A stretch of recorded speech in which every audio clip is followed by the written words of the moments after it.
पश्यन्तु मां कश्चित् दुर्भग भवेत्। मित्रों नमस्कार। शीत ऋतु के क्रम में एक त्यौहार मकर संक्रांति के रूप में द्वार पर खड़ा है। मकर संक्रांति का तिल के प्रयोग से अत्यंत ही घनिष्ठ संबंध है। मकर संक्रांति के अवसर पर तिल की बात किए बिना, औषधीय गुणों की बात किए बिना तिल की बात पूरी नहीं होगी, मकर संक्रांति की बात पूरी नहीं होगी। मकर संक्रांति के अवसर पर तिल की बात की शुरुआत करते हैं। इसमें तिल के औषधीय गुणों की बात करते हैं। तिल की जब चर्चा होती है तो इसमें हमारी माताओं बहनों के बारे में सोचना जरूरी हो जाता है। ऐसे में माताओं और बहनों के लिए विशेष रूप से यह अंक सुनने लायक है।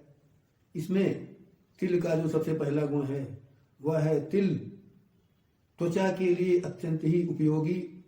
तिल के तेल का मालिश, तिल के तेल का प्रयोग, तिल का अंदर से प्रयोग मतलब चबा करके खाना और तिल के तेल का प्रयोग करना, उसकी मालिश करने से त्वचा मुलायम होती है, चमकदार होती है, त्वचा में प्रभा कांति की वृद्धि होती है। दूसरे नंबर पर हम दांतों की बात करें। महिलाओं को, बहनों को दांतों का सुंदर दिखना ऐसी भी लालसा होती है, इच्छा होती है। ऐसे में दांतों को मजबूत रखने के लिए तिल को चबा कर खाने से दांत जो है वह मजबूत होते हैं, अच्छे होते हैं। इसके बाद बालों की बात किए बिना महिलाओं को इस बात में थोड़ी कमी लगेगी। इसको पूरा करने के लिए महिलाओं के लिए बालों की चर्चा करना जरूरी है। बालों के लिए तिल का प्रयोग जग जाहिर है, दुनिया जानती है। फिर भी औषधीय गुणों के संदर्भ में महिलाओं की बात करें, बालों को स्वस्थ कैसे रखें। बाल पकते हैं, झड़ते हैं, बाल रूखे हो जाते हैं। इसके लिए तिल का पत्ता और तिल की जड़ दोनों समान मात्रा में लेकर के इसका काढ़ा बनाएं और उसी काढ़े से बालों को नियमित रूप से धोएं। इससे बाल जो है वह काले होते हैं, घने होते हैं, मुलायम होते हैं। इसके अतिरिक्त जन समुदाय में पाए जाने वाले कुछ रोग, जैसे एक रोग होता है बवासीर। बवासीर जो है वह मुख्य रूप से दो प्रकार का होता है। एक में खून आता है, दूसरे में खून नहीं आता है। विशेष रूप से खूनी बवासीर के लिए तिल के चूर्ण का प्रयोग जो है बहुत ही उपयोगी होता है। और ऐसे में तिल को चबा करके खाने से बवासीर में होने वाला खून का जो स्राव है, जो रिसाव है, खून का जो आना होता है वह कम होकर के बंद हो जाता है। और इसके अतिरिक्त तिल के चूर्ण को मक्खन के साथ मिलाकर खाने से तिल जो है और मक्खन दोनों मिलकर के इतने गुणकारी होते हैं कि पखाने के रास्ते में होने वाली सूजन और दर्द को ये समाप्त कर देते हैं। इसके अतिरिक्त तिल का प्रयोग जो है वह गठिया रोग में, वात रोग में किया जाता है। संधि में, जोड़ों में होने वाले दर्द, उसकी सूजन, इन दोनों में जो है वह तिल के बीज को चबा करके खाने से और साथ में जो है वह तिल के तेल की मालिश करने से जो है वह गांठ के दर्द में, जोड़ों के दर्द में आराम मिलता है।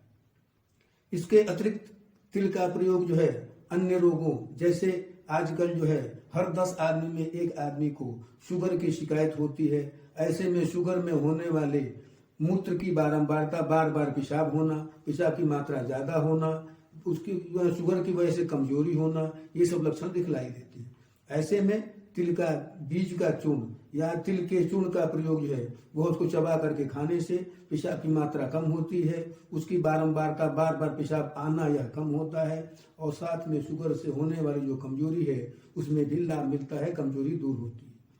वैसे तो कमजोरी शरीर के लिए अच्छी नहीं होती, लेकिन दो प्रकार की कमजोरियों की चर्चा हमारे शास्त्र ग्रंथों में कहा गया है। इसमें एक है शारीरिक कमजोरी, दूसरी है मानसिक कमजोरी।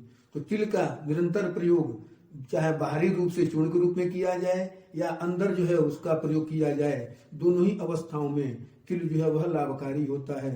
तिल को चबा करके खाने से यह आंतरिक प्रयोग है। चबा करके खाने से शरीर की जो ज्वाइंट्स होते हैं उनमें जो है वह सुधार होता है, उनमें सूजन कम होती है, उनमें वात की कमी हो जाती है और साथ में तेल की मालिश करने से ज्वाइंट में, जो संधियों में जो होने वाले जो घर्षण है वह घर्षण भी कम हो जाता है।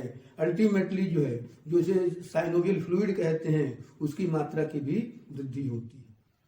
तिल के गुण के आधार पर उसके प्रयोग की जब बात करते हैं तो उसमें एक दो चीजें और कहनी आवश्यक हैं। जैसे कहीं पर कट जाए, कहीं पे फट जाए, कहीं पे मोच आ जाए, कहीं पर सूजन हो जाए, कहीं पे घाव हो जाए, इन सभी अवस्थाओं में जो है, विशेष रूप से मोच हो, जोड़ में दर्द हो, इसके अतिरिक्त जो कहीं कट जाए, फट जाए, ऐसी अवस्था में तिल का काढ़ा बना करके, उसके पत्ते का काढ़ा बना करके उससे सिकाई करने पर जो है वह रोगियों को आराम मिलता है।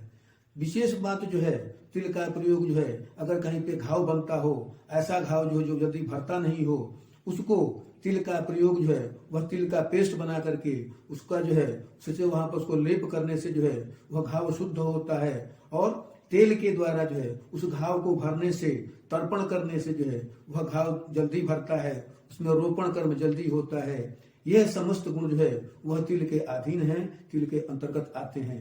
अगले अंक में हम किसी अन्य द्रव्य के बारे में, किसी अन्य प्रकरण की चर्चा करेंगे। तब तक के लिए जय हिंद, जय भारत।